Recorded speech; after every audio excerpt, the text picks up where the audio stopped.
Assalamualaikum warahmatullahi wabarakatuh. Bersama dengan saya Ustazah Nurliana untuk subjek Tauhid. Baiklah murid-murid, untuk kelas yang lepas kita dah buat ulang kaji berkaitan dengan tajuk ibadah dari sudut pengertian ibadah, dalil tuntutan ibadah dan juga jenis-jenis ibadah. Untuk kelas hari ini, Ustazah nak kita buat sedikit ulang kaji berkaitan dengan tajuk syarat sah ibadah. Sebagai pendahuluan, apakah yang dimaksudkan dengan ibadah yang sah? Ibadah yang sah ialah ibadah yang diterima di sisi Allah. Apabila Allah menerima ibadah hamba-Nya, bererti Allah akan membalasnya dengan ganjaran yang baik, iaitu memasukkannya ke dalam syurga. Jadi kita faham bahawa ibadah yang sah ialah ibadah yang Allah terima. Bila mana Allah terima ibadah yang kita lakukan, Allah akan memberi ganjaran iaitu memasukkan kita ke dalam syurga. Ada dua syarat yang mesti dipenuhi untuk memastikan ibadah kita sah di sisi Allah. Jadi kita akan lihat apa dua syarat sah ibadah tersebut, iaitu yang pertama ikhlas, yang kedua ittiba' sunnati Rasulillah ataupun dalam bahasa Melayunya mengikut sunnah Rasulullah. Kita tengok syarat sah ibadah yang pertama iaitu ikhlas. Pengertian ikhlas. Ikhlas artinya kita tujukan segala ibadah dan amalan kepada Allah semata-mata serta kita lakukannya kerana Allah sahaja demi mendapat keredaan dan balasan baik darinya. Maksudnya, bila melakukan suatu ibadah, niat kita adalah ikhlas kerana Allah demi untuk mendapatkan keredaan dan ganjaran dari Allah semata.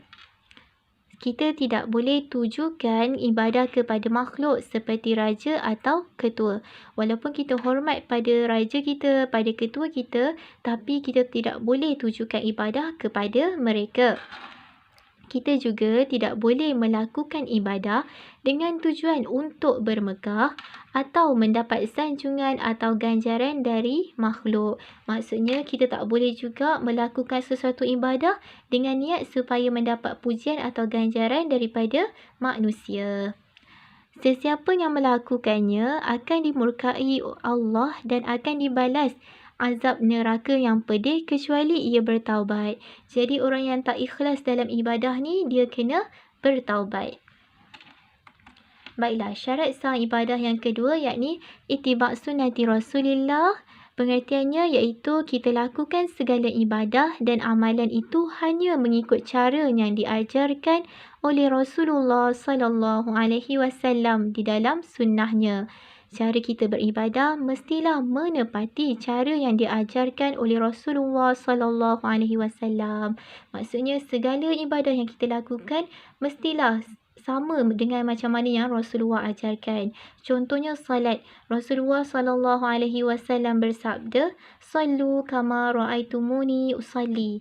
Maksudnya salatlah kalian sebagaimana kalian melihat aku salat. Kita sebagai umat Nabi Muhammad kena ikut cara solat yang macam mana yang Rasulullah ajarkan. Daripada mula kita angkat takbiratul ihram hinggalah kita memberi salam, kena sama dengan macam mana yang Rasulullah ajarkan. Kita mesti yakin cara inilah yang akan menghasilkan ibadah yang paling sempurna di sisi Allah. Demi memastikan ibadah kita sah di sisi Allah, kedua-dua syarat sah ibadah yakni ikhlas dan ittiba' sunnati Rasulillah mestilah dipenuhi dan wujud sekaligus ketika kita beribadah. Jadi sebelum kita beribadah, kita kena pastikan dua syarat sah ibadah ni kita penuhi iaitu ikhlas dan ittiba' sunnati Rasulillah. Baiklah, sekian saja kelas kita untuk hari ini. Terima kasih Ustazah ucapkan jazakumullahu khairan wa barakallahu fikum. Assalamualaikum warahmatullahi wabarakatuh.